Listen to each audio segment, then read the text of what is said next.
के भुन्टीको सिउँदो भूपेन्द्रको तर्फबाट मेटिएकै हो त साथीहरू? तपाईँहरूलाई के लाग्छ त? भुन्टीको सिउँदो मेटिनु केवल एउटा दृश्य होइन, त्यो उसको जीवनमाथि परेको सबैभन्दा ठुलो चोट हो। सिउँदो मेटिँदा भुन्टीको भरोसा र सम्बन्ध सबै एकैचोटि लुटिएको जस्तो देखिन्छ।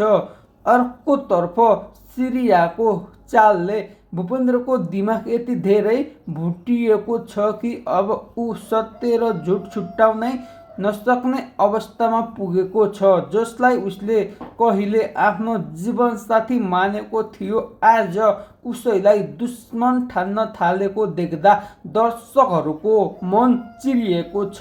हो दर्शकबिनहरू, भुन्टी निर्दोष हुँदाहुँदै पनि आरोपको भारी बोकेर बाँचिरहेकी छ र भूपेन्द्र भने भ्रमको अन्धकारमा डुबेका छन्। दर्शकबिनहरू, अब सबैभन्दा पहिला एउटै प्रश्न उठ्छ, के अब भूपेन्द्रले कहिले सत्य बुझ्लान् त?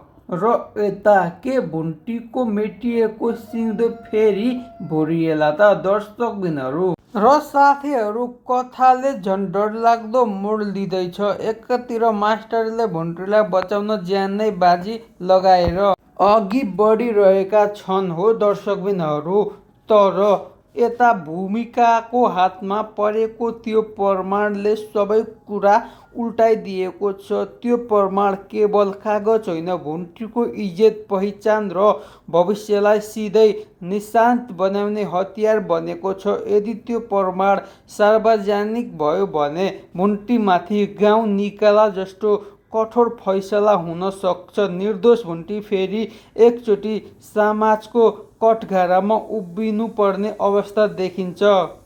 र भूमिकाको षड्यन्त्र यति गहिरो छ कि अब सत्य बोल्नेहरू पनि डराउन थालेका छन्। अब प्रश्न झन् गम्भीर बनेको छ, मास्टरले समयमै भुन्टीलाई जोगाउन सक्लान् त? त्यो प्रमाण सत्य हो कि भूमिकाले रचेको अर्को ठुलो जाल? साथीहरू, तपाईँहरूलाई के लाग्छ? गाउँलेहरू कसको कुरा पत्याउलान् त? र साथीहरू, कथा यही टुङ्गिएको छैन। मास्टरसँग भूपेन्द्रको एउटा यस्तो कालो करतुत लुकेको छ जसले अहिलेसम्मको पुरै खेल पल्टाइदिन्छ। त्यो रहस्य बाहिर आयो भने दोषी र निर्दोषीको रेखा एकैछिनमा बदलिनेछ। तर खतरनाक कुरा के हो भने, यदि भुन्टीले त्यो कुरा सुनिन् भने उनको आँसु मात्र होइन, तपाईँ हामी सबैको होस उड्नेछ। किनकि त्यो सत्य भुन्टीको जीवनसँग मात्र जोडिएको छैन, त्यो समाजको मुखुडो च्यात्ने खालको छ। मास्टर चुप छन्, समय पर्खिरहेका छन्। भूपेन्द्र डरको छायामा छन्, तर भुन्टी सत्यको ढोका सामु उभिएकी छन्। अब एक प्रश्नले सबैलाई हल्लाइदिएको छ, मास्टरले त्यो रहस्य कहिले खोल्नेछन्?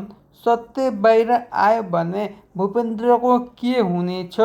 भुन्टीको नियति फेरिने छ कि झन् डरलाग्दो मोड लिनेछिन्? साथीहरू, यी सबै बुझ्नको लागि अब आउने भुन्टी भाग 303 हेर्नको लागि को आतुर हुनुहुन्छ?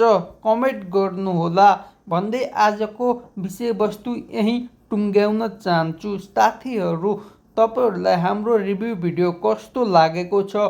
कृपया कमेन्टमा सल्लाह र सुझाव गरिदिनुहोला। आगामी भागहरूमा के हुन्छ त्यसको पनि अपडेट लिएर आउने नै छु। तब तकको लागि